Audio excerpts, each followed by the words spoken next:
Welcome to Tech Tether. How to change and reset your Sky Wi-Fi password. Make sure you're connected to your home broadband network. Open your internet browser of your choice.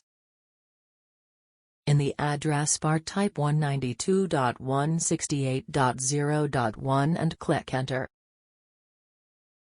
When prompted, enter the username, admin, password, Sky or your Wi-Fi password. Select Maintenance, then Set Password.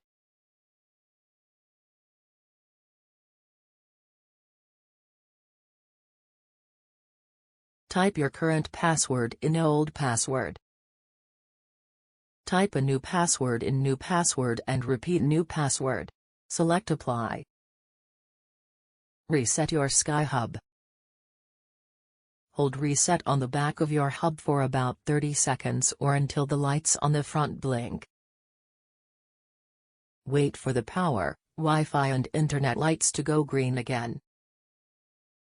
After your hub has reset and the lights have gone back to normal, switch it off and on again at the mains. It's to make sure you can still make and receive calls.